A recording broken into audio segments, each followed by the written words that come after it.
player hopes for every season. A shot at the NBA World Championship. Of course you're nervous. You're supposed to be. We all have felt the nerves, but it didn't matter. 5 seconds to go. Magic with a hook shot, scores with 2. Because once you hit that court, you realize that you're home. Chicago. This is what you do, and all those nerves fade. Champion in the NBA. There's two different types of hunger. The hunger to win it for the first time, joining the company of legends. Then there's the hunger to make it back. Because once you taste it, it looks so much better in person too. You'll do anything to get it again. But no matter where your hunger comes from, you're gonna need it.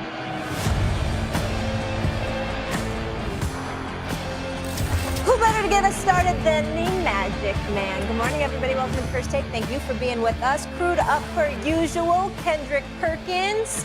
How we feeling this morning? Good to see you, sir. Stephen A. What up, What's going on, Molly? How you doing? Hi, guys. I'm good. Let's do it. I'm excited about this crew. Let's go. The Let's go. finals matchup is set. The Boston Celtics versus the Golden State Warriors. For the first time since '96, Supersonics versus Bulls, as top two teams in defensive efficiency will square off. Boston is the only team in the Steve Kerr era to have a winning record versus Golden State. A lot of star power will be on display when the finals tip off on ABC Thursday. Jason Tatum, MVP of the Eastern Conference Finals. Marcus Smart, Jaylen Brown facing off against Klay, Draymond, and Steph, MVP of the Western Conference Finals. We know Steph will have his hands full when Smart guards him. Steph shoots just 29% from the floor in his career. Did you always believe that even through those bumps, you'd be able to, did you still visualize getting to this point? 1,000%. But you know, this season is such a marathon, and we do our best to try to give more colorful sound bites throughout the year on what that process looks like. But at the end of the day, you can't rush it, you can't fast forward, and just definitely was the vision. I think some of those speed bumps kind of made us appreciate the difference in this team in terms of, I call it, I guess, the versatility. We had a lot of different guys play a lot of different roles, and we just wanted to get to the playoffs in one piece as much as possible and give ourselves the best chance. And somehow we obviously made it through this run with some injuries, but for the most part, you know, the vision of getting here never faded, ever. All right, Caesar Sportsbook currently has the Warriors as a slight favorite to win this series. Game one, as I mentioned, Thursday in San Francisco, where Golden State is a 3.5-point favorite. JJ, I'll start with you. Who should be the favorite in this finals? You know, it's really interesting.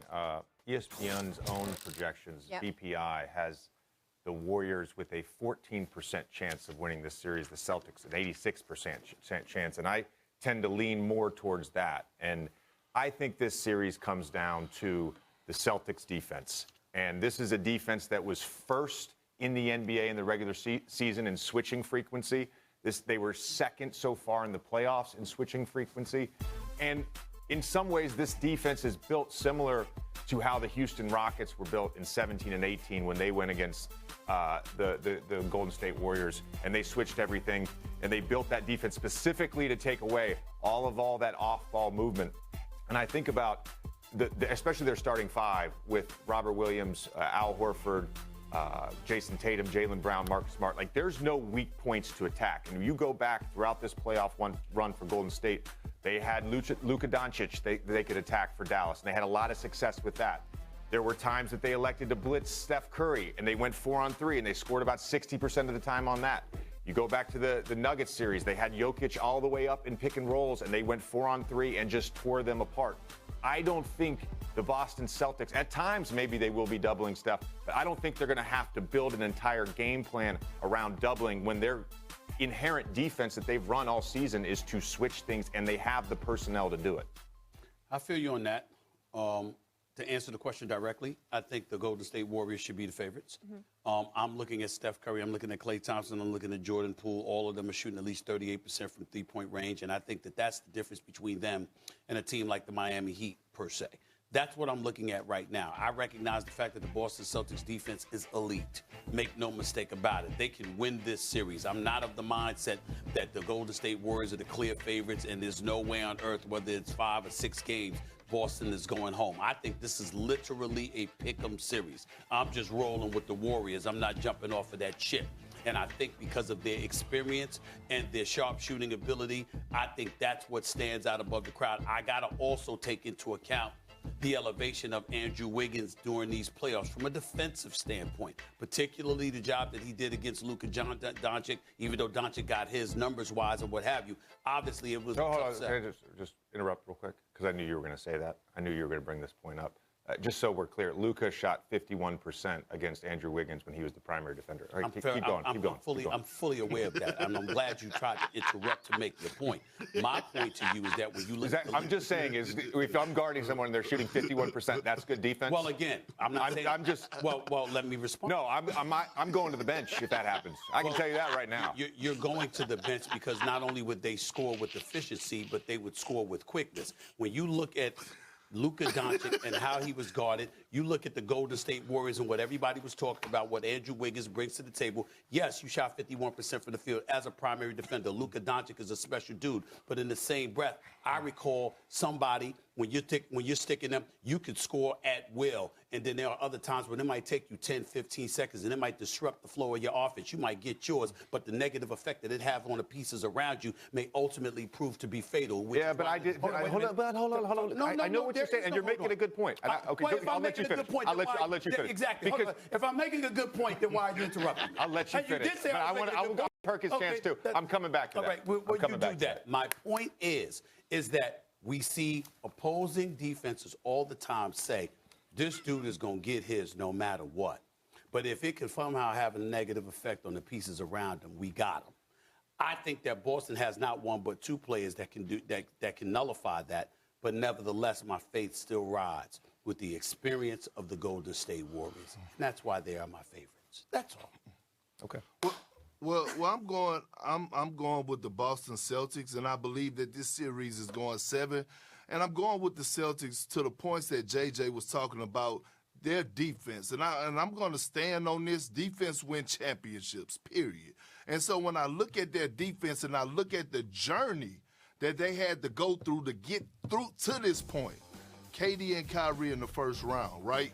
Shut them down. They went against Giannis Antetokounmpo, and I get it. They didn't completely shut Giannis down, but they did enough to win that series. And then all of a sudden you go against a Miami Heat team who was first in the Eastern Conference, well coached by Eric Spoelstra, and held them to historical numbers in the postseason. 2 of those games under 90 points. Game 7, 96 points, and they shot horrible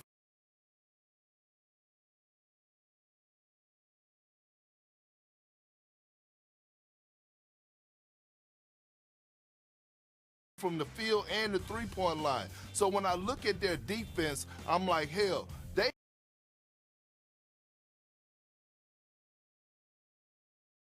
line and around the perimeter that I've never seen a defense like this offensively. Yeah, we could talk about the greatness of Jason Tatum and Jaylen Brown, but I didn't witness too many others on the Boston Celtics rise to the occasion and have big nights. For as Grant Williams, I watched Al Horford in Milwaukee outplay Giannis Antetokounmpo and have a monster fourth quarter. I didn't watch Derek White come in off the bench and do his thing and have big nights and help them win games. So when I look at the overall landscape and I look at who has the most two-way players in this series, I give the edge to the Boston Celtics, and that's the reason I got them winning in 7. Now I'm going to sit back and just enjoy the show. Y'all go ahead and go at it. Welcome to my world, Victor. I'm going to sit back and enjoy this one. Yeah, I'm going to sit back and enjoy this one. I just wanted to make a point to Stephen A. when he's talking about having a defender that can guard a guy like Luka and being able to take other people away and, Luka going for his, that's disrupting the offense. Like, very specifically about that series, that series came down to 2 things. Number 1, the Mavs didn't have the versatility defensively to stop the Warriors. And number 2, they couldn't make an open shot. The Luka Mavs offense, it is Luka controlling pace, manipulating, controlling every matchup, and then he's going to make a pass, and they're either going to make an open shot or they're going to miss an open shot. Like, that's literally what the series came down to. The one game they won, they made open shots. The rest of the games, they couldn't make an open shot. And it was such a regression from how they shot in those first 2 rounds. To me, that series was not about Andrew Wiggins slowing down Luka. It's not I didn't say true. It was about that. I said Andrew Wiggins ultimately being a participant, because if you will recall, J.J. Redick, I mean, he made the All-Star game, and then for the most part of the second half of the season, virtually disappeared. I mean, there were times when we were looking at Andrew Wiggins and saying, where the hell are you? I'm talking about the second part of the season, once he made the All-Star break. Now, obviously, Klay came back. You got to ingratiate himself back into the proceedings. We get all of that. But in the same breath, we were looking for more from Andrew Wiggins. During this playoffs, he averaged 18.6 points a game in this series. Now, Luka shot 41% from the field during the series and what have you. Now, we understand it wasn't just Andrew Wiggins. I'm saying that Andrew Wiggins showing up, being long, being athletic. You look at the Boston Celtics with what Jaylen Brown and Jason Tatum brings to the table. Andrew Wiggins is going to have to play big in this series. Jonathan Kuminga, I think, is somebody that's going to have to come off the bench and give you a contribution. Kevon Looney, he's not the most athletic dude in the world, but he had some stellar games during the series. He's going to have to play stellar in these NBA Finals as well, because the combination of Robert Williams and Al Horford are obviously going to play a pivotal role, particularly with what they're able to do on the interior defensively. So I'm looking at all of those different things, and I'm saying it ain't just about Klay. It ain't just about Poole. It ain't just about Steph. They've got some other dudes that they're going to need to step up to be the formidable Boston Celtics squad. And if Andrew Wiggins looks the way he looked in the Dallas series, for the most part, I think that's the kind of stuff that will ultimately lead to the Warriors winning this series. I totally agree, and I think it's a fair point. Look, I don't think in a normal basketball year Andrew Wiggins is an all-star. I do think Andrew Wiggins has found a fit where he can star in his role. I agree. And he's doing it at a fantastic level. He's a really, really good basketball player for the Golden State Warriors. Question. Yes. But did he look that way after the All-Star break? No. To your point, that's what I'm saying. Right now, in the playoffs, he's starring in his role. We should acknowledge, though, to your point about having other guys. Perk, this kind of ties in with what you were saying about not having any weak links defensively. Andrew Wiggins was guarded by Luka for most of that series. Let's just acknowledge that. And he is not the greatest defender in the world. And so when you talk about him as sort of that fourth option in this series, he's always going to be being guarded by a Grant Williams, by a Derek White. Like that's what probably their 2 worst defenders outside of Peyton Pritchard, and both those guys are really solid defensively. No, I'm with you. And to Andrew Wiggins' defense, though, I said this during the regular season, that the Warriors were going to have a rough patch of trying to figure things out once Klay Thompson got back into the lineup, because now all of a sudden some of those shots or shot attempts that you were getting, you wasn't going to get those no more. Now all of a sudden they had to figure out who was going to come in off the bench, what the rotations was going to be like. Was it going to be Jordan Poole night? And I think Andrew Wiggins, although he didn't shoot the ball well, I thought he did a great job of just accepting his role after the All-Star break and kind of sacrificing, because Jordan Poole had monster nights, so everybody can't go out there and flourish and have great nights on this Warrior team because of their depth. And with Klay Thompson returning, it kind of moved Andrew Wiggins back to that 3rd or 4th option. Before Klay Thompson, he was valued as really kind of the 2nd, maybe 3rd option majority of the season. All right. I want to move on to X Factor here, and we've been talking about Wiggins a lot, Stephen A. I'm assuming he is your X Factor based on what you just said. Yes. Okay. He has to be. He has to be. I think that particularly when you take into consideration the Celtics size. Yep. You got Jason Tatum at 6'9". You got Jaylen Brown at about 6'6", all right? You know what they bring to the table. Marcus Smart is a pit bull, but in the same breath, in terms of size, okay, that's not that big of a deal for the Boston Celtics to deal with, because obviously Steph Curry is around that size as well. I'm looking at it from the standpoint that when you look at the length and athleticism for the most part on the side of the Boston Celtics, I believe Andrew Wiggins and Kuminga. I think Steve Kerr is going to have to find some time for Kuminga in this series, okay? Because even though we marvel at his athleticism because the brothers are Skywalker, remember, one of the things that they were most impressed about from this 19-year-old kid was his ability to defend. They talked about his potential as a defender. And so I think in this series, you're going to need guys like him and Wiggins to really, really step up and handle their business in that regard because of the athleticism and the length that they have to match up against Boston. They're going to have to step up and do it. Big Perk, who's your X Factor? My X Factor of the series and the most important player of the series is Marcus Smart. And one, because when you look at since the Steve Kerr era, Marcus Smart has been the most effective player for his guarding Steph Curry. So I'm looking at this Defensive Player of the Year, and I'm watching this matchup to see if he's going to still own this matchup with Steph Curry and be that defensive dog that we know him to be. And then when you look at the Celtics offense, we talk about how bad it's looked, you know, for us closing out games and things to that nature. But when the Celtics are playing their best basketball, it's when Marcus Smart is playing his best basketball offensively and being that facilitator, being that point guard, being that guy that's controlling the offense and the tempo and making shots. So if Marcus Smart is on and he's able to be that quote-unquote third option to Jason Tatum and Jaylen Brown to make up that big three on a consistent basis, along with causing havoc and locking up Steph Curry or at least containing him where he's not having having those Steph Curry moments, then the Boston Celtics are going to win in great fashion. So I believe that Marcus Smart is the most important player in this series. What's that thing at the bottom of the screen called? No. What's it called? It's like CHYRON. Isn't it called that? A Chiron? Oh, yeah. Yeah, Chiron? Chiron, yeah. Okay, so I want to be clear to what I'm answering right here because I know you guys. No, I know you guys have.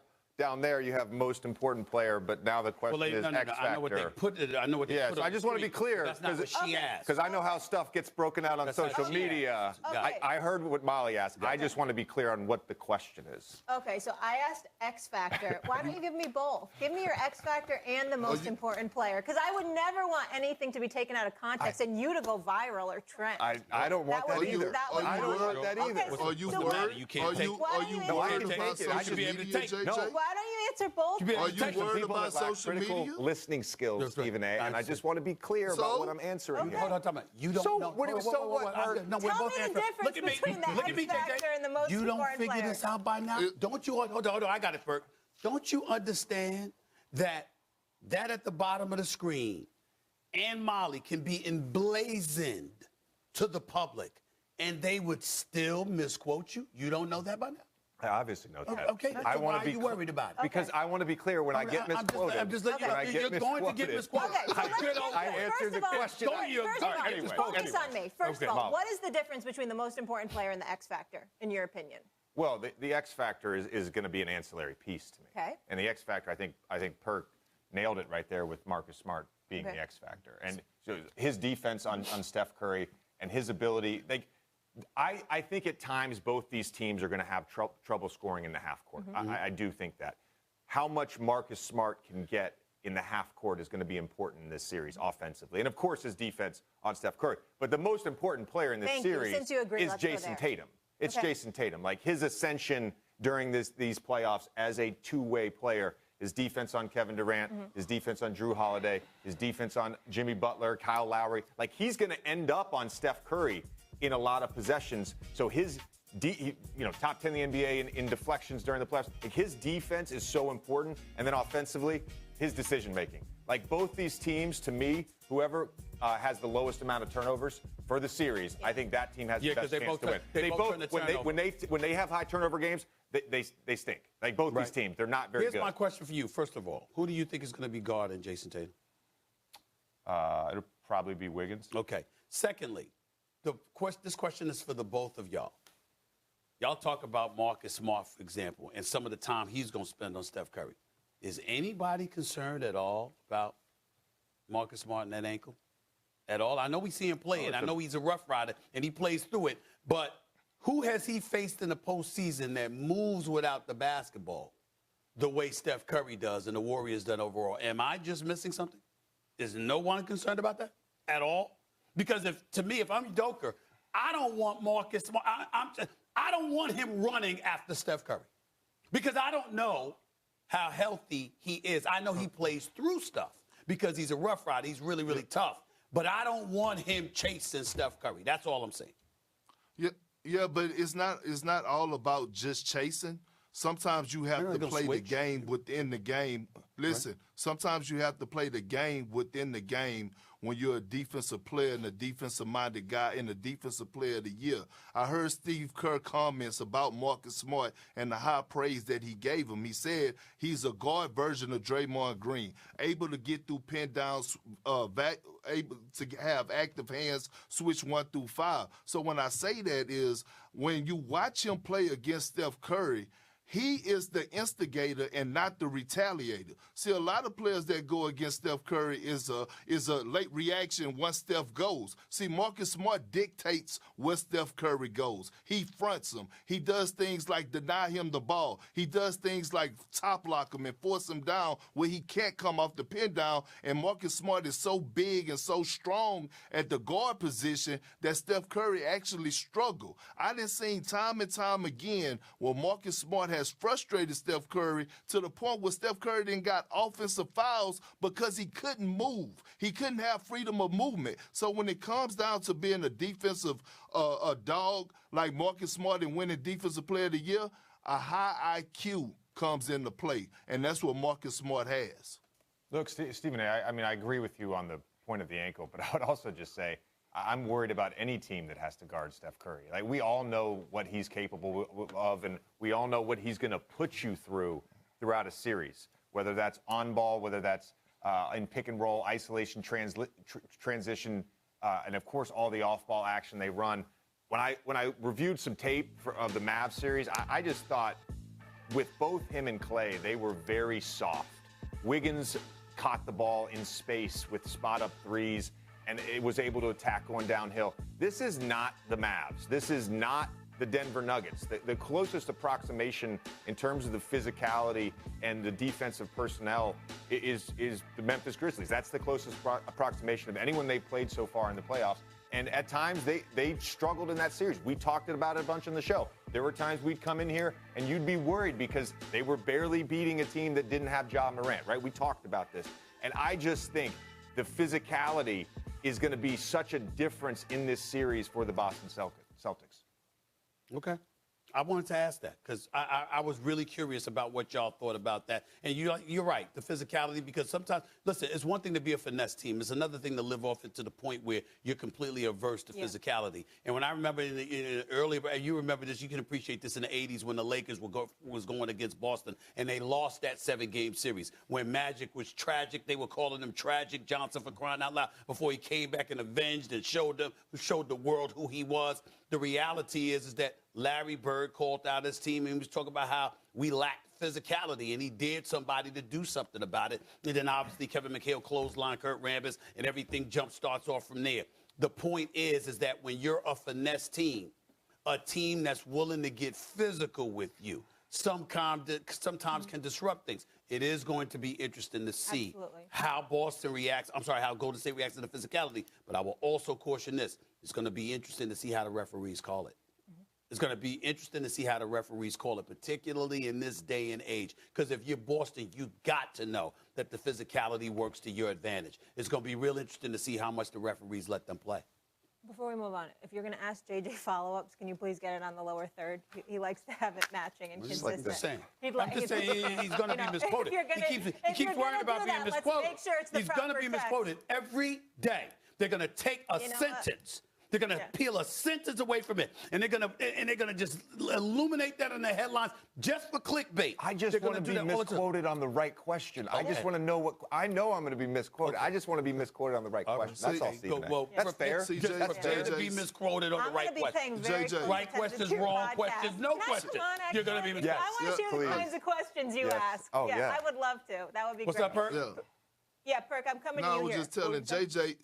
I was just telling JJ, Molly, and Stephen A. He got to have my mindset. You got to wake up every morning not to be liked. I wake up every morning for a person not to like me. We all have our skill sets, Perk. I don't think that's working. I don't think that's working. I mean, we love you, Perk. I try to leave people We love better Uncle and Perk. happier. You know what I'm saying? I mean, I don't think it's working. I really don't think it's working. But that's just me. All right, Big Perk, let me ask you this. We know the Warriors have acquired a lot of young talent, but obviously their big three, Steph, Clay, Dre, all in their 30s. How long is their championship window? You know what? I don't see it going past this year. I really don't. I think if they had any opportunity, it's for them to win it right now. I don't see it going past this year. It's no disrespect to Steph Curry and Klay Thompson, but it's just it's talking about the growth of the NBA. We watched the Dallas Mavericks and Luka Doncic. We watched them make it to the Western Conference Finals. We know that the Los Angeles Clippers are going to come back next year. When they come back healthy, they're going to be a problem. And Drew Holiday, like teams are going to reload this offseason. We watched the growth of the league. We watch how guys got better, teams got better. And look, I'm not saying the Warriors might not have. They could, but I don't see it. I think this is their golden opportunity to capture another championship right now. Well, what the hell you think the Golden State Warriors going to be doing, sitting there and taking pictures? I mean, excuse me, I think they'll make some adjustments as well.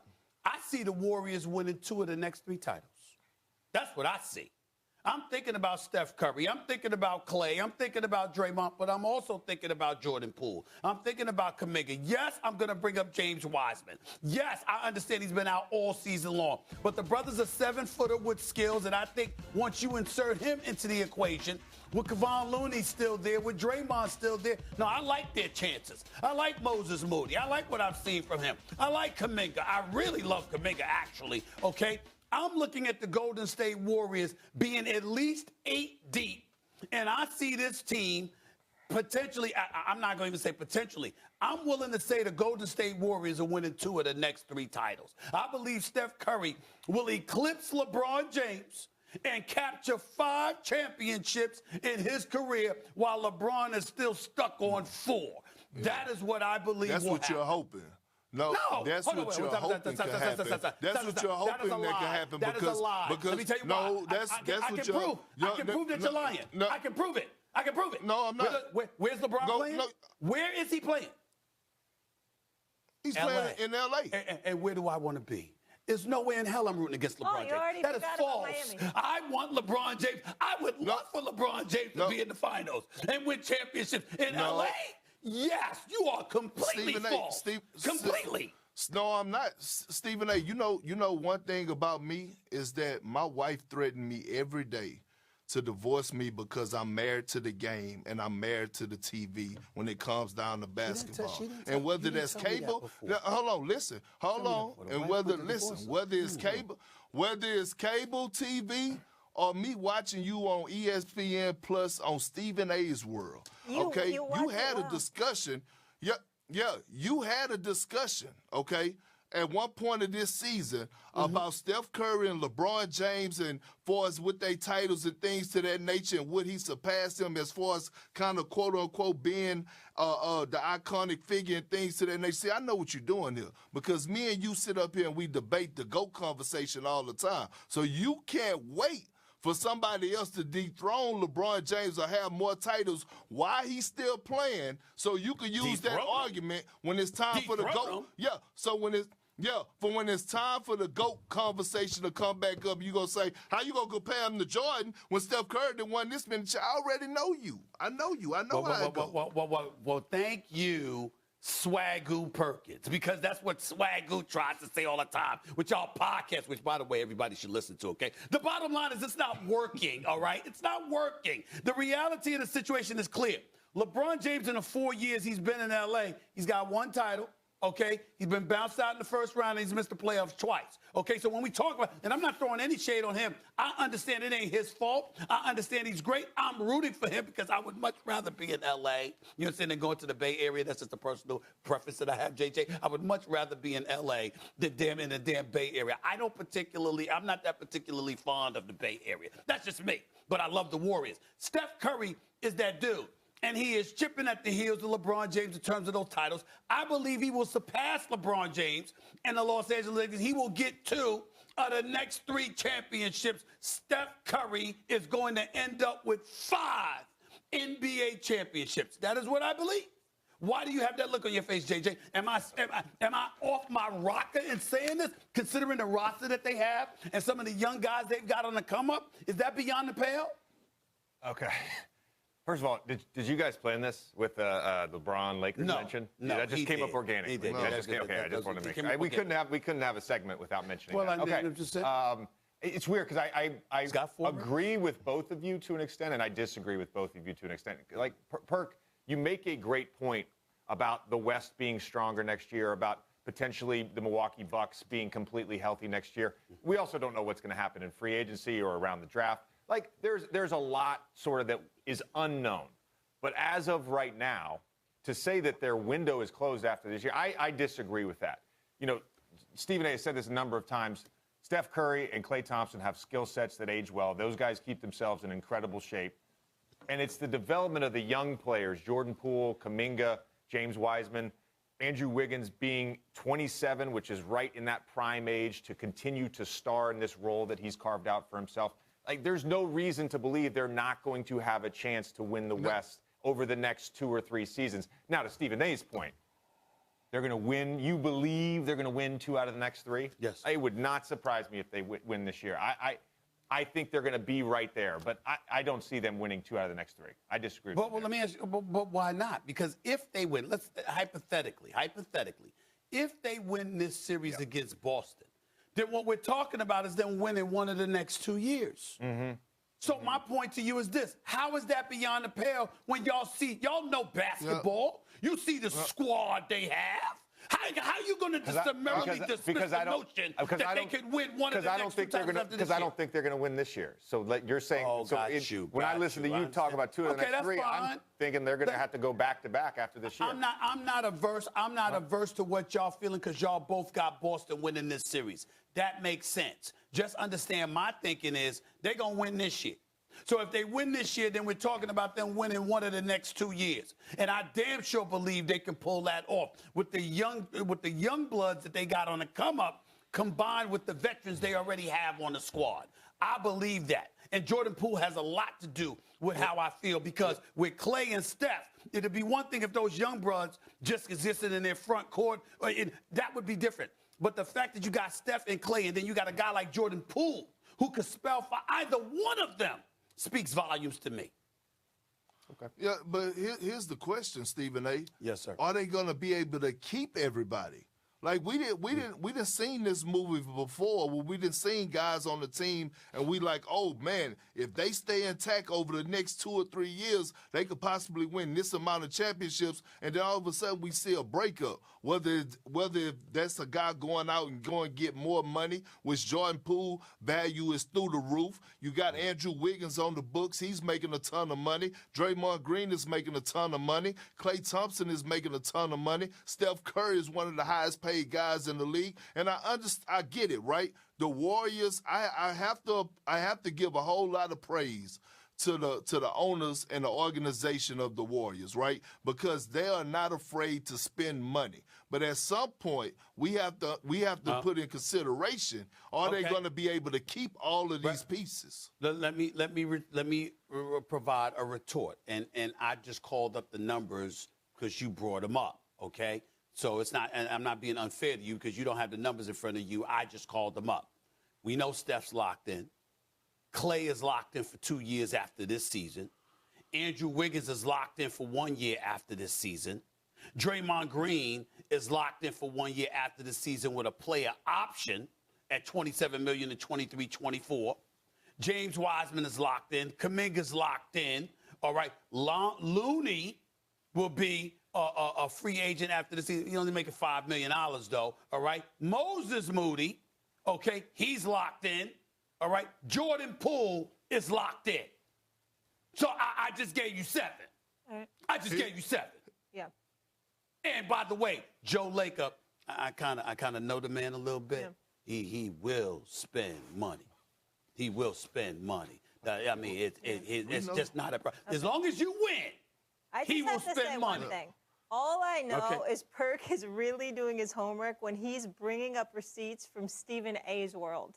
I mean, Well, I don't mind. Hold on. He is really watching everything. Let me say this to you. I'm touched. I mean, I'm very, very touched. That's number one. And number two, let me also say, because he talked about First Take, Stephen A's World NBA Countdown. Yeah. There are worse people to watch on television. And I'm just saying. We understand. Oh, man. Oh, my goodness. Okay, we're going to leave it there. Speaking of trying to keep championship teams together, I got one in football we need to discuss.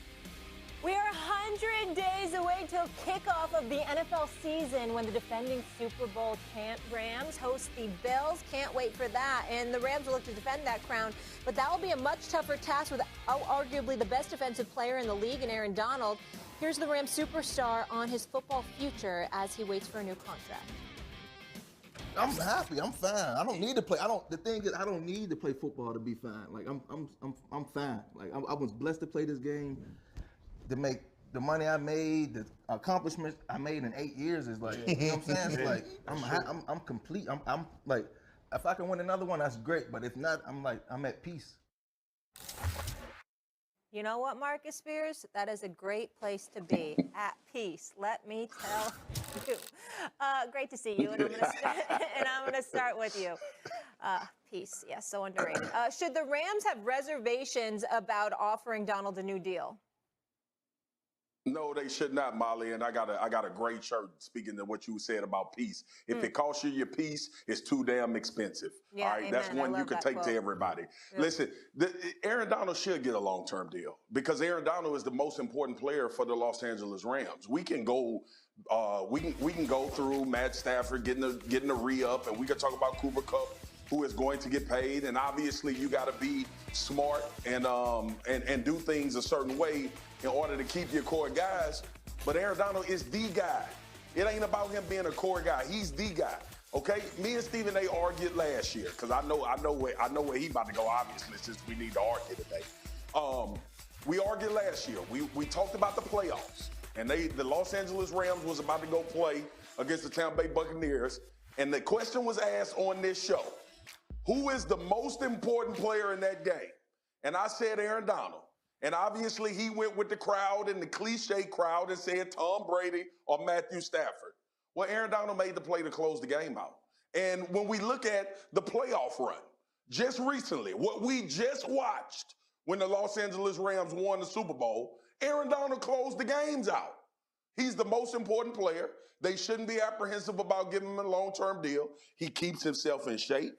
He understands it. And more importantly, Molly, he's at peace. So the Los Angeles Rams shouldn't be at peace without having Aaron Donald locked up and being the highest paid defensive player in the NFL. My brother, allow me, because you do call me big bro for a reason. You know my advice is pretty pristine. So let me use this as an opportunity to educate a lot of people in the world. It's going to sound sacrilegious what I'm about to say, but I hope Aaron Donald is listening. There should be apprehension about paying him. And he's worth every penny of the potential $30 million plus per year that everybody is talking about. This is not Stephen A. questioning the worth of Aaron Donald in any way. As an interior lineman, he's the highest paid, but not by a long shot. You got about 5 edge rushers that are being paid more than him right now. We get all of that. The fact of the matter is anybody on the defensive line should not be getting paid more than Aaron Donald. Period. I don't give a damn who you are. You're not Aaron Donald. Thank you for that. Yes. So we all know that. But here's what I would appreciate Aaron Donald doing for future reference, just for cats on the come up as a guidance too. You can't go out there and say, I was talking to my teammates, my coaches, and my family long before the Super Bowl about retiring. You can't say, I'm good no matter what, but want me to commit to you long term. You see, that's where it becomes challenging because now, don't get me wrong, he could retire. He's not robbing a team or anything like that. But I'm talking about there's an interest level that somebody else is salivating for as he articulated, he's already been to the mountaintop. He's been elite. He's been a defensive player of the year. Now he's a Super Bowl champion. He's achieved everything he's wanted to achieve in his career. He's good. And when he can articulate that. And that's what I want you to get from what I'm saying, Swagoo. I'm not questioning him, literally him, the individual. I can invest in him and have all the confidence in the world. It ain't no big deal because that brother's going to go out there and still be the best in the world. I'm not worried about that. What I'm saying is, if it were anybody else and we hear that language, it gives you cause to pause because their interest level and their passion to do it doesn't seem lengthy. And when you do that, you undercut yourself. Now, that doesn't apply to Aaron Donald's, ladies and gentlemen. That's not him. You can't undercut him, and he won't cheat you, and he won't undercut you. I want everybody to understand what I'm saying. I'm not talking about Aaron Donald. I'm just using his words as an example to highlight he can say that. None of y'all better say that, because those are the kind of things that'll get in the way of your money. He can get away with it, but I wish he hadn't said it, because other people might think it's okay for them to say it, and they ain't Aaron Donald. And if I'm the Rams, I'm looking at it and I'm going like this. Yeah, he worth it. I know it. But damn, you know, is he going to really want to be here? I mean, I know he going to still kick tail and, you know, he going to be the best in the world and he going to help us win. But, I mean, this brother got 1 foot out the door now. That's what I mean when I say trepidation. But not really towards giving him his money, because I know he deserves it. I'm gonna hit you like Louis Farrakhan hit Chris Wallace when he was interviewing him a long time ago. Oh, now, Mr. Smith, what are you? Come on now. I listen to you talk about NBA stars all the time, and these guys do what they want to do. They say what they want to say. We talked about LeBron going to LA, and was basketball going to be the central focus? To your point, and I understand that you just said it, these guys are different. But your apprehension as the Los Angeles Rams, regardless of what Aaron Donald is saying, you still talking about arguably the best defensive player in the history Which is why I got to pay him. Which is why I got to pay him. No question. Right. Now, I get what you're saying about the whole picture and about, but Stephen A., we've seen those things play out 1,000 times. We saw Zeke hold out for his contract. Remember at the same time when Melvin Gordon was trying to hold the Chargers' feet to the fire? And I was on this show saying, Melvin Gordon, you ain't Zeke Elliott. Not at that time, he wasn't. So when Aaron Donald says things like this, when he's on interviews, the reason why he has the ability to say it, S.A., is because he's above all that. He's above worrying about how somebody is going to misconstrue the message. He's above worrying about how the Rams are going to think about Aaron. Exactly. So when we start having these conversations about if they should pay him long term, there shouldn't be any trepidation. There shouldn't be any part of our conversation that we have about Aaron Donald and the Los Angeles Rams where it doesn't involve them making him the highest paid player. I don't give a damn if Aaron Donald says anything outside of I don't want to play football anymore. But that's what I'm saying. If I'm the Rams, that's exactly what I do. I sit him down, I go like this, my man, you want to play? You want to play? You know what I'm saying? Yeah. Because that matters. And when you brought up what I said about the NBA players, because you do watch me a lot, remember what I always bring up, how bad you want it. What level of commitment are you willing to show? I'm big about that because the money that you get paid is an investment. It's trusting that you will show up. But you are also big on resume and trusting that you will show up. Hold up one thing. No question. This man has the most quarterback pressures on third down, money down. He's first team All-Pro 7 straight seasons. That's never happened in NFL history. You know that you can trust him. And he shows it on the field. Yeah, but I just finished talking about how we could also contend that he's negotiating right now. Yeah, right. I also said we could also contend. I'm not questioning any of that. He could be negotiating. He's the best. There's nobody on the defensive line, interior or on the edge, you should be paid more than him. Because what I'm saying to you is I have to make a commitment to you. All I want to make, to me, the only question about Aaron Donald is, you know what? You're so important, and the money that you command is so significant that we're really evolving our future around you. Do you want to be here? That's all I want to know. Because there's nothing to question about the resume. The way he plays, I guess, shows me that he wants to be here. I keep getting told we have to bump Yeah, but let me ask you this question. Yeah. So what if, hypothetically, because I'm not saying he'll do this, please don't get me wrong, but this is all I mean. This is why a conversation like this is relevant. Yeah. What if I pay Aaron Donald the money and 8, 12 games into the season? You know what? Life is good, y'all. I'm out. I just want to retire. But you could have stipulations like that in the contract. No, I'm just saying it disrupts things. That's all I'm saying. But he's not. That's what I'm saying. But I don't believe he will leave. Oh, man. All right, we got to go. Got to get to the top of the hour here, guys. Still to come on. The finals matchup is set. The Boston Celtics versus the Golden State Warriors for the first time since '96. Supersonics versus Bulls. The top two teams in defensive efficiency will square off. Boston is the only team in the Steve Kerr era to have a winning record versus Golden State. A lot of star power will be on display when the finals tip off on ABC this Thursday. The young core of Jason Tatum, MVP of the Eastern Conference Finals, Marcus Smart, Jaylen Brown, facing off against the vets, Clay, Draymond, and Steph, MVP of the Western Conference Finals. Golden State in their 6th finals in 8 years, while this rendition of the C's are in their first. Here's Steve Kerr on the challenge ahead. Boston is a hell of a team, best defensive team in the league this year. Obviously has been through a lot, to get here. Not just this year, but over the past 5-6 years, they've been building for this, and I really admire the job they've done in terms of building the roster and kind of going through the gamut over the years. The young guys developing and taking their lumps and continuing to stay the course. All right, Amari Stoudemire joining us. Good Yes, to see you. Big Perk, I'm going to start with you. Which winner would be the better storyline? It would be this Boston Celtics, Molly, and let me explain why. And I think, Stephen A., you would appreciate this, right? Being as old as you are, right? Being a senior citizen, you would appreciate me going back into time, right? When you look at, you don't. I'll give you your props on that. You don't.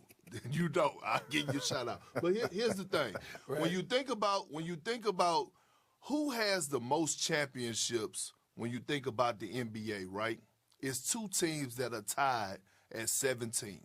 The Los Angeles Lakers and the Boston Celtics, okay?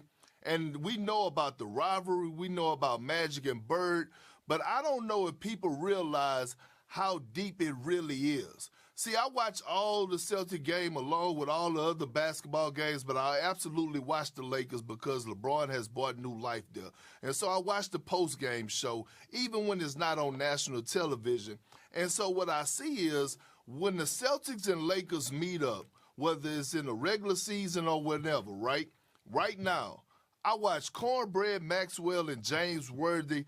They go back and forth and they talk noise, and I'm telling you, they calling each other everything under the sun, firing up cigars in the studio, things to that nature.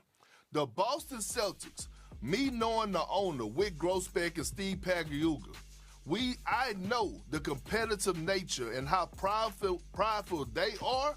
For them to be able to capture banner 18 before the Lakers and have one up on them would mean everything in the world, not only to the organization of the Celtics, but to the Boston Celtic fan base around the world.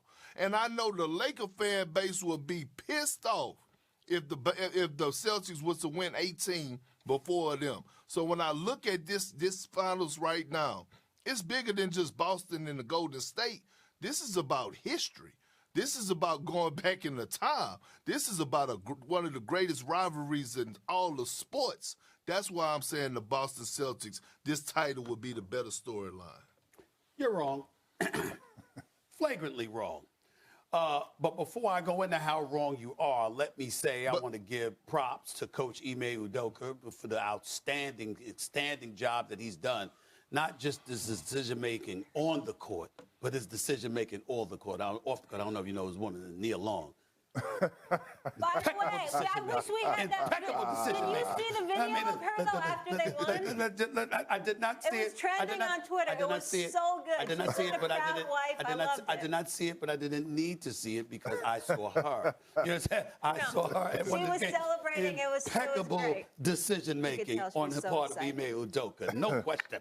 But let me tell you why you're wrong, Kendrick Perkins. Number one, I would remind you, Klay Thompson, I mean, this brother right here been gone for 2 years with that nasty injury. That comes into play. I would remind you that Steph Curry, the greatest shooter God ever created, who broke the all-time three-point shooting record this season, is about to win his 4th chip, and LeBron James. That's another storyline when you consider all of that stuff, the elevation of Jordan Poole, Steve Kerr, who's a champion personified, going for his 4th title, being in his 6th NBA Finals appearance in the last 8 years. I think that is. And also, we like the Giant to knock off. See, I think that's great for sports. You got to remember, you're listening to a diehard Yankee fan. Who has more championships in sports than the Yankees? The answer is nobody. Nobody. Not the Lakers, not the Boston Celtics. See, when you the Giant, you know what I'm saying? When you got that many chips, all right, everybody's aiming for you because they want somebody to knock off that pedestal, okay? Now, we got these young pups coming up on Boston. I picked them to go to the finals. I believe in them. I got love for them. They're the elite defensive team. I think this is a pick-em series. But let me tell you something right now. If you do win the finals, not to throw it, now this is going to appall Kendrick Perkins. I'm almost scared to say it because he might catch, Mr. T, I pity the fool. He might catch a heart attack with what I'm about to say, Amari Stoudemire. But I got to do it because we are telling the truth on this show, right? So you get to the finals. Okay, let's talk about the road. You got Mr. Kyrie Irving and the New York City vaccine mandate. He's in and he's out and he's in and he's out. There's no chemistry or cohesiveness whatsoever. Ben Simmons, he was supposed to play. Oh, don't he do didn't that. play. Don't do that. I have to. Let me finish because it's important. So we got that going on, right? So the Brooklyn Nets had 2-star individuals, but clearly did not have a team. They get swept. The second round, Chris Middleton gets hurt. You don't go against the fully loaded reigning defending NBA champions at the time. Okay, that factors in. You go to Miami, Lowry's hurt.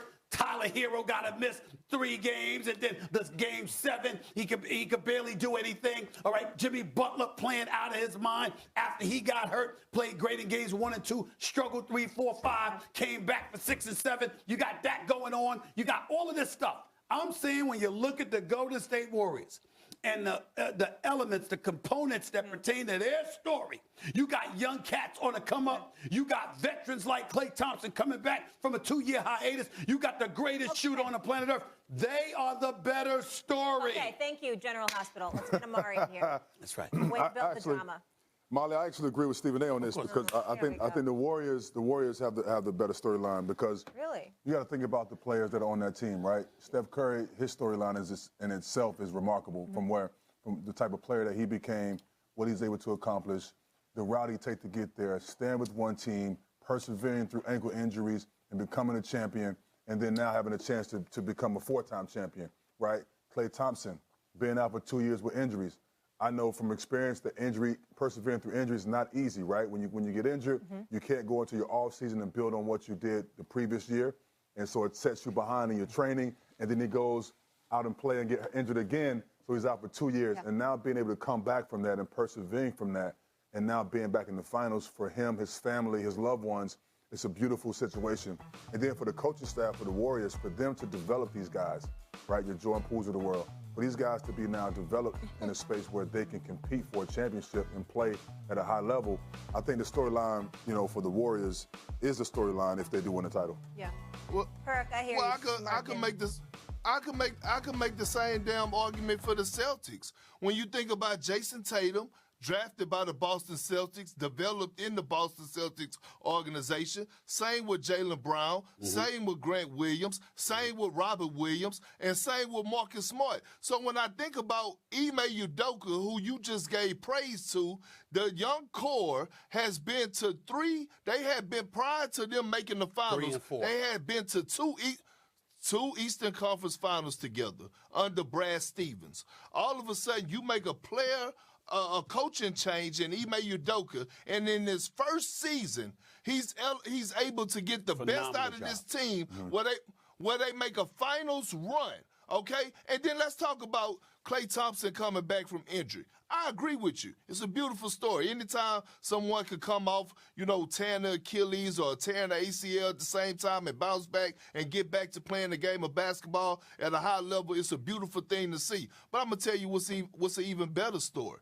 Big Al Horford, leaving the Boston Celtics, going sign with the Philadelphia 76ers, all of a sudden getting traded to Oklahoma City, where he had to have a mutual agreement where some may have thought his career was over because they decided that it was best for him to stay home. All of a sudden get back to Boston, resurrect his career, be a huge asset to the team, and help them get to where they at. But Stephen A., I'm going to tell you, man, I'm so disappointed in you right now because the way that you bring up old school basketball, 80s, 90s, and all the above, I would thought you, of all people, would have a greater appreciation for the Celtic-Laker rivalry and who's going to get Banner 18 first. And Magic Johnson, hold on, this is what I want you to do.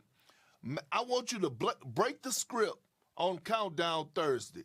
The legend, Magic Johnson, is going to be on there, right? Yes, he is. I want you to ask him. I want you to ask him how is he going to feel for us, the Celtics, if they win this title and get Banner 18 before the Lakers? Well, and then I want us to come back and revisit this. Time out. I've known my brother Magic Johnson for a quarter century. I don't have to ask. I think that's the reason he coming to the finals, because Boston's in there, Kendrick Perkins, to elevate your point. I think that's the reason he's coming there, because he's very, very passionate about it. But you have to understand that in order to deal with that, right? See, the story of the Boston Celtics would be far more significant if the Lakers were relevant. But because the Lakers are irrelevant right now, because they couldn't even make the playoffs with 10 teams allowed to participate in postseason or potential postseason play, it's like, whatever. Because we get Boston, and we understand what they're bringing to the table, and it's a phenomenal job. But when you think Boston and you think that rivalry, you think the Lakers, and the Lakers ain't a part of the equation. Who's the most popular athlete right now? Who's the folks that everybody salivate towards? Who's the #1 franchise in basketball at this moment in time? Are we going to even debate that it is the Golden State Warriors? And I'm telling you right now, there's nothing to debate. There's something special about these brothers. They are, not just Steph Curry, they are box office. Steve Kerr and his style of play is box office. Steph Curry is box office. Klay Thompson, all of them. That is the better story, respectively. And let me tell you why you're sitting up here lying and the truth ain't nowhere near you, okay? Because we come on here time and time again, and the Lakers are so irrelevant that we constantly talk about them on the shows. No, that's so not they can't be that irrelevant. No. I'm talking about competition, Kendrick. I'm talking about the championship competition, Kendrick Perkins. I'm just trying to tell you the reason that the Lakers are so relevant is because by a certain individual named LeBron James. Even when he's not in existence, he's still living rent-free in everybody's head. He's still moving the needle for us. Hold on. He's still moving the needle for us driving the race. There's no shame in that. Huh? There's no shame in that. Because he's worthy of it. Because LeBron in his 19th year, 37 years of age, averaged 30. We know it's not his fault. I'm just talking about, as we're sitting here talking about championships, the Boston Celtics are 4 games away from capturing the franchise's 18th NBA championship. Yeah. Right. The Lakers didn't even make the postseason. That's the only relevancy that I'm talking about. I'm not trying to talk about, we're not talking about LeBron James. We know the Lakers are relevant. We know LeBron's relevant. But the Lakers just won 2 years ago. The Lakers just won 2 years ago, Stephen A. I understand that. I understand that, but Boston was in the playoffs. Kirk, don't even try. This is the Warriors hype man to my right. Don't even. No one's I already know. Let me ask you a question. You don't think anybody just sold that better right now? No. What I'm saying to y'all is this. Who wouldn't? Look at this team. Look at this style of play. Look at how they play, the brand of basketball that they play. I could make a legitimate argument. As great as these playoffs were, as great as so many teams were in the postseason, the Warriors still stood above the crowd. Yep. still stood above the crowd because of their style of play and the level of entertainment they provide. I ain't apologizing for that to nobody. The Warriors are the standard in the modern NBA era. That is a fact. Absolutely. Yeah, I'm listening. Molly, Yeah. you have to realize that, you know, Stephen A., when the Warriors came into town, they played the Brooklyn Nets. Who was Stephen A. sitting next to with his legs crossed? Joe Lacob, okay? That's his partner. Can I add and to then that? you have to realize that. Then you have to realize. Hold on. And then you have to realize. I mean, he's getting a little bit too specific. I mean, that is not true. But I was sitting next to Joe Lacob. That was a real laugh. My first real laugh all morning. I did a couple of courtesy laughs. Molly. The belly one. Thanks, Perk. He also has a soft spot in his heart for his brother Draymond Green, and we God knows. We already no. We already I had a soft spot for Steph Curry. I thought you said Steph Curry. Hold on, I'm about to get to that. We already know. You acknowledged it. That I told you. I said when it comes down to Steph Curry, that's the one player that you don't criticize, and you said I know. And I'm proud of it. So, you know, when you come on here talking about the Warriors, I already know what time it is. Nobody, you missed something. Nobody loves Clay more. And Perk, he's also been dipping his toes in the pool party as well. So don't forget that one. What pool party? Jordan Poole. Jordan Poole. No, Jordan Poole. I'm sorry. You lost me for a second. I'm like, what pool party? I mean, I don't go to pool party with men, but that's just me. The point that I'm trying to make, this is not my flavor. My point to you is, I'm just trying to tell you that. But my point is, with Klay Thompson, you left Klay Thompson out. You write about Draymond Green. You write about Steph Curry, the greatest shooter God has ever created. I don't see you bringing up a Tillman Fertitta. You know, that's my man. I don't see you bringing up Philly and how I'm there. There's plenty of owners in the National Mark Cuban and others. There's plenty of owners in the National Basketball Association that I'm pretty damn cool with. But I will openly admit unapologetically, Joe Lacob is one of my all-time favorites. I will admit. You see what I'm saying? I ain't apologizing for that. You see what I'm saying? But let me tell you something. It wouldn't stop me from. It would not stop me. It would not stop me from telling Joe Lacob or the Golden State Warriors, I think they're gonna lose if that's how I felt. I believe they will win, and I believe they are the standard in today's NBA. Number one by a mile. The Golden State Warriors, from top to bottom, first class all the way. Every organization should want to be them, and I ain't apologizing for that. And you would know what it's like to be number one. I would. See, and I said it. He didn't. Come on, Perk. I was waiting for it. He didn't even compliment himself right there. I gave it the pause, and then I went in for it. That is I true. got you. By the way, just an official, because you brought it up. Number one, 10 years straight. Oh, my goodness. 10 years straight. In the morning, number one, 10 years and counting. Yes, sir. And having peeps like y'all, I'm going to stay number one for a while. And you brought up General Hospital. Yeah. You know, they wanted me on, but I had to cover the finals. So they said. Yeah, when? I want to know these LA dates. We going to move your appearance to a later date. Okay. We'll move it back so you can cover the NBA Finals. So as soon as the NBA Finals is over, I got to go to Port Charles. I mean, maybe there should be a scene where Britt's at the finals. That's what I'm just no. Port Charles, I mean, that's mobster stuff and romance and all of that. You know, I'm just letting y'all know. So I have to leave. Once the finals are over, before the NBA draft, Kendrick Perkins, because we're doing the NBA draft. Before the NBA draft, I have to go to Port Charles for General Hospital. After you say this is a mobster stuff and romance, we all stopped listening. I'm just saying. We were all done. Just saying. We're dead. I'm coming to Port Charles. Ladies, gentlemen, I'm coming to Port Charles. Oh, the ladies got a shout out. Oh, they stop me all the time. They love Brick. They love Brick. This is too much for me right now.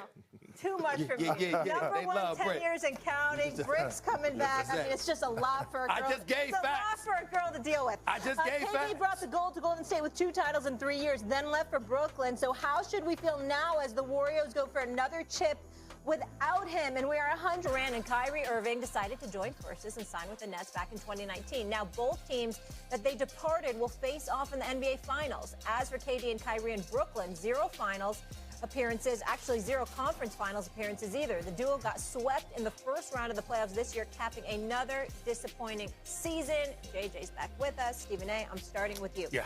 Who looks worse for leaving their prior team? Is it Kevin Durant or Kyrie Irving? Kyrie Irving by a mile. Not even close. And here's the reason why. When you look at Kevin Durant, when Kevin Durant went to a better situation, he actually won. Kevin Durant is not known as a divisive force on a roster. Kevin Durant is the one that tore his Achilles and was out, or they would have three-peated against Toronto. I don't think anybody that knows anything about basketball believes that that Toronto Raptors squad would have beaten the Golden State Warriors with a healthy Kevin Durant. A matter of fact, even without Kevin Durant, I thought Golden State would have beaten them if Klay didn't get hurt in Game 2. Yes, he came back and ultimately played before he got hurt again in Game 6. And in that Game 6 that they ultimately lost to Toronto, Klay Thompson had 30 in the third quarter before he went down. I'm one of those guys who believes that Golden State would have beat Toronto. But having said all of that, understand something. The only thing we could look at KD and say critically is that he left Golden State. You could say, oh, right, he went to Golden State, but he left Golden State and left Steph Curry. Well, we leave him to join. Let him to join Kyrie. Now, Kyrie helped LeBron win a championship. Let's not forget that Kyrie is a champion. He's a champion. He's not just a great talent. He's a champion. And he showed up in the NBA Finals, not just when they won, but when they lost as well. He was averaging at least 27 in both of those series that he was healthy enough to play. And one in the loss, one in the win against Golden State. The first go-round, JJ obviously got hurt, and Kevin Love went down. What I'm saying to you is this. Think about Kyrie Irving for a second. You leave LeBron James. You go to Boston. You look the fans in the face in Boston and tell them that you'll stay, all right, if you'll have me. And then you up and leave. And, oh, by the way, they went to the Eastern Conference Finals without you, but when you were with them, you got bounced out by Milwaukee. Then you depart and you go to Brooklyn. Kevin Durant's not there the first year. You only played 20 games. Obviously, we all know one story after another associated with his mentality and his approach and all of this other stuff came to pass. And since you've departed from LeBron James, you've won a playoff series. And that is all you have to show for your entire career since you have your entire career. We won a championship with LeBron. But outside of that, you've won one playoff series in your career. That is, to me, worse. With Kevin Durant, it was really about him being injured. He was injured, and then he came back after an 18-month hiatus and reminded the world he's still one of the greatest players on the planet. I think it's Kyrie Irving who looks worse. Perk? Very curious. No, go ahead, JJ. So No, you're saying Kyrie looks worse for leaving Boston than Kevin Durant looks? Well, I think it's his career in totality. When you look at all the things that are associated with Kyrie Irving, 90% of the time we're not even talking about basketball with Kyrie Irving. Mm-hmm. Think about the storylines come associated with Kyrie Irving. With Kevin Durant, either you're injured or you shouldn't have left Golden State. It's that simple. With Kyrie Irving, it's just a potpourri of stuff that you get into. And you look at it from that perspective. Look at how we reflect on KD compared to Kyrie. It's not even close. Mm-hmm. Well, so I think if you're talking about it in that lens of Kyrie not playing in games that first year because Kevin Durant was hurt, Kyrie electing to not get vaccinated and missing a large chunk of this season. Boston. Kyrie, taking a sabbatical last year. Like, again, I get the answer there is Kyrie. If we're talking about them leaving their teams, I think the answer to that is neither looks bad and neither should look bad because we're talking about something that happened 3 years ago. And in a vacuum, yes, Golden State Warriors are back in the finals.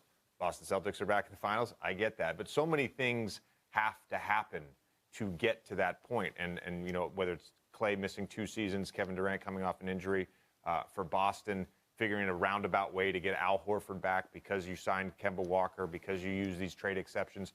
Like, there's all these things that have to happen. There were clearly chemistry issues in Boston.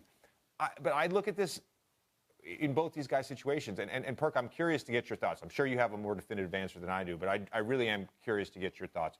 As a player, and you know this as a player, when you are presented with a chance to explore free agency, and you decide as a max player, you want to team up with another max guy, you want to team up with your buddy, like, you should have that right and that choice to do that and basically live without regret after that. Because, you know, you brought up the injuries in that Warriors. You brought up the injuries in that Warriors series, Stephen A. Like, let's bring up the injuries in the Milwaukee series last year with Brooklyn. All of a sudden their decision is a great decition if they beat Milwaukee and they go on to win a championship last year. That's true. Because Kyrie doesn't get hurt. They beat Milwaukee in my estimation. Yeah. Yes. So you're right. Well, they didn't. And so injuries play a part in actually winning the championship. But here's my thing, okay? It would be a difference, JJ, if both of those guys were traded, like not requested to be traded or wanted out, right? It's a difference if a team just wanted to trade you because they didn't want you there no more. So when I look at Kevin Durant's situation, that's the situation, in my opinion, that looks the worst. Because I'm going to take y'all to the South for a minute. In the South, we eat gumbo. And I don't know if y'all familiar with gumbo. I don't know if y'all had it, but gumbo is a big pot of gravy and it got sausage. I lived in New Orleans. Okay, cool. Okay, cool. So let me explain to you. A good gumbo, to make a good gumbo, you need one key ingredient to make the gravy. And that gravy is called the roux. Okay? The roux makes up the whole gumbo. So if you have a restaurant and you serving gumbo and you're selling out a gumbo every single day, that means your roux is right. Well, guess what? The Golden State roux and the gumbo is right. KD had the perfect gumbo. Why would you switch it up, or why would you switch up your roux to go somewhere else? The recipe was already there in Golden State. You won 2 championships. What are you leaving for to go search for elsewhere when you know what you got? Hold on. When you know what you got right here is already established. You won there. They won before you. You know what you have in this organization. You know what you have in these guys around you. You know what they bring to the table. But then you decide to leave. So then they make it back to the finals when you decide to go to Brooklyn, and ever since you stepped foot in Brooklyn, it's been nothing but head cases. Not because of you, but because of the guy that you chose to team up with, and the organization you chose to leave is still flourishing without you, when you still could have been part of that, winning multiple titles, KP. Still adding to your legacy. Let me answer that, because it's important. There's important points that you bring up that need to be addressed. I was a person that believed that Kevin Durant should be indicted for joining the Warriors, because I called it the weakest move that we had ever seen by a superstar. To lose a 3-1 lead in the Western Conference Finals to the team and then join them a month later. I mean, I just thought that was egregious. But nevertheless, I didn't mean for it to be interpreted like Kevin Durant can't play, which idiots were trying to say I was saying, which is totally untrue. He so drastically shifted the balance of power that was unfair to the rest of the damn sport, because we knew nobody else had a chance as long as they were healthy. Okay, so that's one. I thought that was more egregious than him leaving. Let me tell you something that I've never told any of y'all before as to why. Even though I don't like the choice he made, I would have preferred that he stayed in Golden State. And if you're going to leave, come to the Garden, not Brooklyn, but that's neither here nor there. Here's the ultimate reason why I didn't have that much of a problem with it. In 2005, I sat down with the late, great Kobe Bryant. And the story was him parting ways from Shaq. Now, for those that don't know, here's the backdrop. Dr. Jerry Buss, God rest his soul, knew months earlier that he was going to let Shaquille O'Neal go. Shaquille O'Neal was looking for a 9-figure deal, and Dr. Buss had made up his mind that he didn't want to invest that kind of money in Shaquille O'Neal, and he had Kobe's blessing to do just that, okay? So Kobe knew months in advance that Shaq was going to be moved. Everybody was in an uproar, blah, blah, blah. Ultimately, I sit down with Kobe Bryant. What does Kobe Bryant say? Kobe Bryant was like, yo, I wanted to show what I could do. I wanted to show that I could do this on my own. So I think about Kevin Durant because you were in Oklahoma City with Russell Westbrook. You didn't feel you could get that done. But you knew that LeBron was loaded, and you felt like you were better than LeBron. And if you had a supporting cast, that you could pull that off. So you go to Golden State, and you prove that. But like it was the case with Derek Jeter with the Yankees and Alex Rodriguez, as great as Alex Rodriguez was once upon a time, he was never going to be Derek Jeter, not in a New York Yankees uniform. And no matter what Kevin Durant did, he was never going to be Steph Curry in a Golden State Warriors uniform. So I accept that. In the case of Kyrie Irving, look at what has happened. Look at the decisions that he's made. Sure, it's his right to leave LeBron James and want to establish his own thing. He gets to Boston, and he apologizes to LeBron James because he realized he didn't know what the responsibilities was of being the leader. He tells the Boston folks, yo, I want to stay, but then leaves. He goes to Brooklyn, and he barely plays, and it's one piece of drama after another at the expense of Kevin Durant and the Brooklyn Nets organization, JJ. And that's why I say Kyrie Irving is the one who looks worse, not Kevin Durant, because of what I just outlined. All right. We got to leave it there, guys. To be continued. When we come back here on First Take, some football to discuss. We are 100 days to the NFL season. Let's go. And it's never too early to talk about the Cowboys, right? Well, Dak is more about results these days, saying to the Fort Worth Star-Telegram, talent is one thing, but if you don't fulfill it, it doesn't really mean anything. I'm excited for those guys to be able to do them and for them to prove people wrong. I know what this team has. We definitely didn't take a step back. We're going to continue to get better, and that's what this offseason is about, and that's what moving forward is. Marcus Spears, obviously, former Cowboy, we know it was a heartbreaking ending to the season, not living up to expectations. Actually, that botched play was extra heartbreaking. Mm-hmm. But who remembers that? Whatever. The expectations this year, though, still sky high because this is First Take, and these are the Dallas Cowboys, America's team. So with that being said, do you think there's any quarterback under more pressure than Dak this season? Yes, clearly. Jalen Hurts. Jalen Hurts. We are talking right now. People are saying that the Philadelphia Eagles are the best team in the NFC East, based on the moves that they've made, the people that they've added, what they did through the draft, and even going to the playoffs last year. Jalen Hurts is going to be under a microscope because the Philadelphia Eagles are expected to compete for a playoff bid and to actually make noise when they get in the playoffs. And I understand, look, the context of all of this is there's different types of pressure on each one of these quarterbacks. But the most amount of pressure when it comes, in my opinion, when we start talking about this from a quarterback standpoint, is your job on the line? Jalen Hurts' job is on the line. He may no longer be the starting quarterback for the Philadelphia Eagles based on how this season goes. You know who will start for the Cowboys if the season don't go well after this year, Molly Q? Guess who's going to start? Dakota Rain Prescott. And look, beyond that, this year, when we start talking about all of the things that had problems and all of the things that happened with the Dallas Cowboys down the stretch for the remainder of the season, who was the microscope on? Let's be honest. Who did we talk about? Who got the most scrutiny? Would that be one Mike McCarthy? Ain't that the guy that we talked about as the guy may lose his job? Remember when Sean Payton decided to leave the New Orleans Saints and everybody talked about Jerry can't wait until Sean Payton say he ready to coach. They'll send draft picks over there to make sure they can get Sean Payton.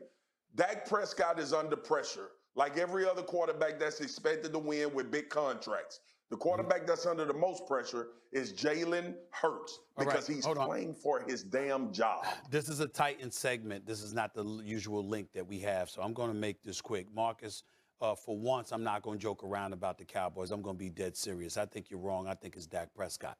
And I can't front, man. I'm sick of him. It's time somebody says this. And I can say that in all seriousness because I completely supported him getting his money and all of that stuff. Class guy, you understand, team player.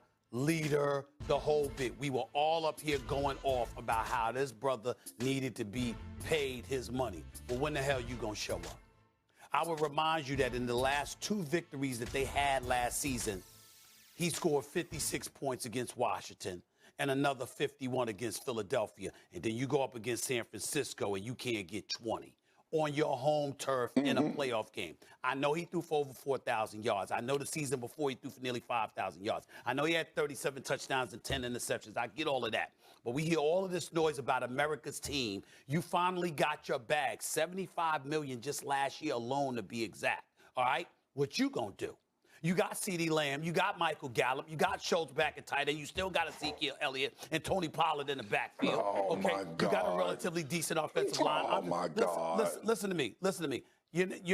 I'm dead serious. You're missing my point. Jalen Hurts, you're right when you talk about Dak Prescott gonna start and he gonna finish. I'm changing the category somewhat. I'm not disagreeing with your point. I swear to you, you're right about Jalen Hurts, Swagoo. In terms, he's playing for his job. That's not the kind of pressure I'm alluding to. That's an obvious choice. I'm with you. There's nothing to debate about that. Jalen Hurts is under most pressure because of his job.